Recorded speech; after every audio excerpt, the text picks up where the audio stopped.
Jangan lupa subscribe channel YouTube TVRI Bengkulu, like, komen, dan nyalakan notifikasinya.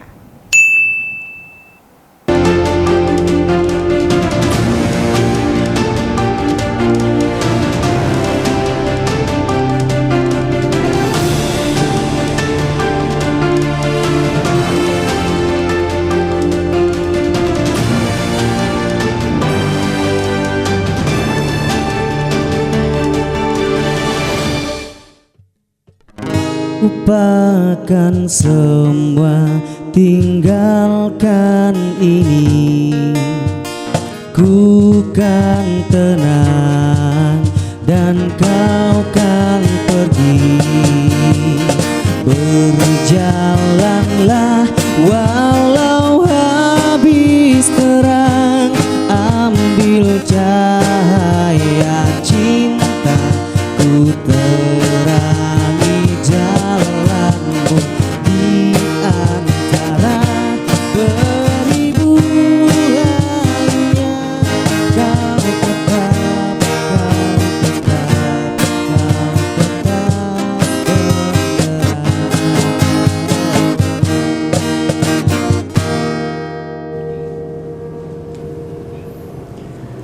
Terima kasih pemirsa TVRI Bengkulu, Anda masih bersama kami dalam program acara Perdo TVRI Bengkulu. Masih membahas tema yang sama terkait sumbang saran pemilu 2024. Nah, kalau tadi kita sudah membahas Pak bagaimana tentang pendidikan politik itu yang memang harus dijalankan gitu, khususnya untuk masyarakat, tidak hanya masyarakat tetapi juga para penyelenggara. Dan kalau kita berkaca di tahun 2019 tadi ada beberapa hal yang memang harus diperbaiki gitu untuk dilakukan di 2024 ini gitu ya, dipersiapkan tentunya. Nah, kalau dari Pak Asep sendiri melihat untuk saat ini dari yang telah dilakukan gitu oleh KPU ataupun para penyelenggara. Nah, peran dari masyarakat ini sebetulnya apa yang bisa dilakukan untuk bisa membantu dari pelaksanaan dari demokrasi ini sendiri? Mas Riko ya, saya tetap berasumsi bahwa ini masyarakat muda ya, yang literasi digitalnya itu luar biasa, kan itu ya. Nah, cuman barangkali perlu pengarahan-pengarahan dan partisipasi itu akan muncul gitu ya. Seperti 19 kan tiba-tiba ada ya kelompok muda yang memantau segala macam. Pantauan-pantauan itu lebih leluasa, partisipasi pada mereka seperti itu. Nah, yang kurang barangkali begini. Kita harus paham bahwa masyarakat kita dijejali informasi yang luar biasa di zaman sekarang ini. Kan itu ya. Sangat mudah untuk mendapatkan informasi. Informasi itu juga bukan hanya yang bersifat edukatif. Yang hoax dan sebagainya, kan terutama itu isu yang sara, adu domba, isu segala macam dan sebagainya. Nah, ini harus diantisipasi, kan itu ya. Dan ini tidak akan tidak bisa kita nafikan ke depan itu akan makin hangat, kan itu ya. Berita-berita segala macam dan sebagainya. Nah, ini yang harus katakanlah tadi ada nggak jalur-jalur formal resmi katakanlah yang mengarahkan, kan ya, sehingga masyarakat dengan sekarang sebutan netizen segala macam itu gitu ya, yang memang pilih yang konten-konten atau yang memang mengarah ke situ. Misalnya diarahkan, loh yang resmi itu ini loh, kan itu ya. Kalau ada kejadian gini-gini harus kemana sih melapor itu, kan itu kan ya. Kalau ada ini harus gimana dan sebagainya, kan itu. Terus bagaimana lagi? Jangan lihat yang katakanlah yang nggak jelas, gitu ya. Misalnya katakanlah media-media sosial atau media-media yang mainstream gitu ya, yang jelas itu siapa aja sih, mana aja sih, kan itu. Itu juga harus dipublish sehingga masyarakat luas akan paham. Karena kalau mainstream yang ada jelas gitu ya, sehingga itu bisa memudahkan melacaknya benar enggak. Dan tentang berita hoax itu akan lebih dieliminir karena kaitannya dengan hukum, gampang gitu menangkapnya. Tapi kita dijejali beragam informasi yang enggak jelas. Nah itu gitu ya. Lantas tadi kita juga akan disibukkan lagi dengan tadi bagaimanapun kan itu ya akan terjadi sebuah friksi di dalam masyarakat, konflik-konflik dan sebagainya. Dan yang saya khawatirkan, kita itu masyarakat yang terpapar informasi luar biasa, tapi belum memiliki kemampuan untuk memilah mana sih berita yang benar, mana yang tidak, kan gitu kan ya. Dan ini bisa menimbulkan suatu bencana. Benar. Seperti itu.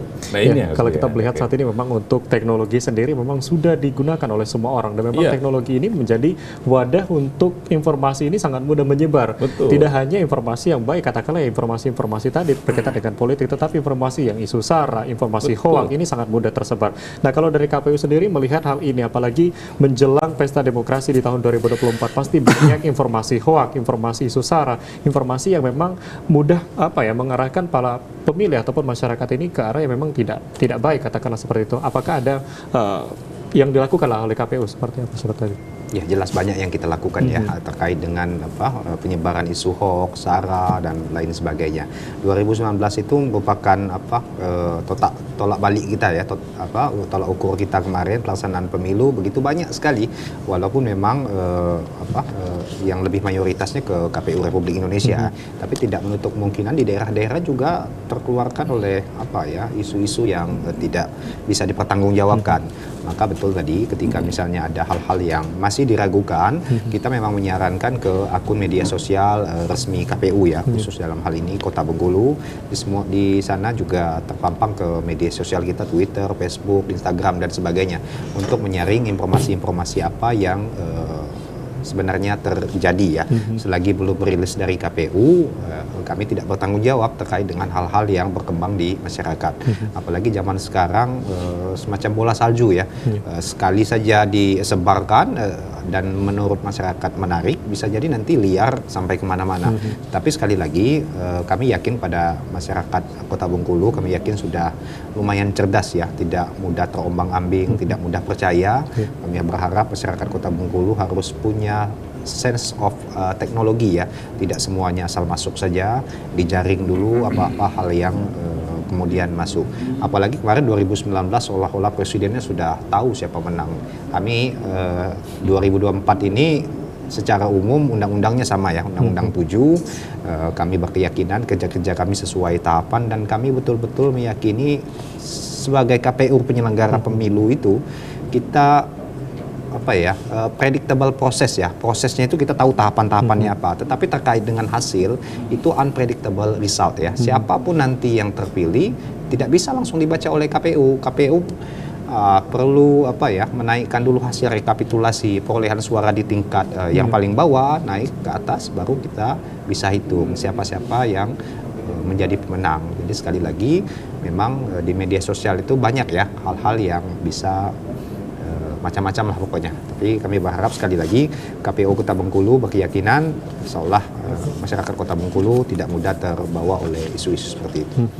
Oke, jadi memang berkaitan dengan media sosial, memang terkait dengan informasi yang menyebar saat ini. Nah, kalau dari KPU sendiri untuk apa tadi disampaikan oleh Pak Asep juga, masyarakat ini butuh diarahkan gitu ya. Betul. Untuk berkaitan dengan politik atau pemilu itu sendiri.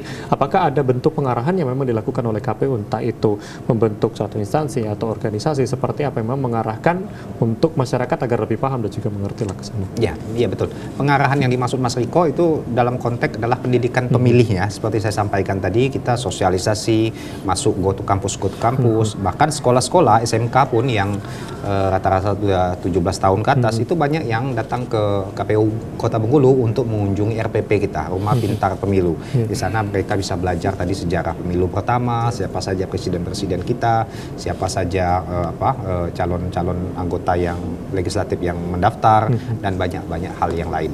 Dan terutama juga kami menjalin kerjasama yang lumayan erat ya dengan media massa ya, baik itu media elektronik maupun media cetak, untuk sama-sama kita memberikan penguatan ya dari dalam pendidikan politik ini, supaya nanti memang politik ini merupakan wadah kita. Kalau ibaratnya kertas putih itu Mas Riko, terserah warga negara mau dituliskan apa ya.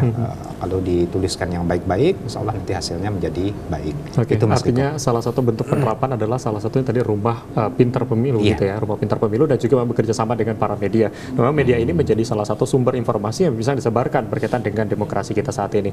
Baik, kita akan break kembali dan kita akan lanjutkan nanti setelah break. Dan pemirsa TVRI Bengkulu, kami akan kembali setelah yang satu ini. Jangan kemana-mana, tetap di Berendok.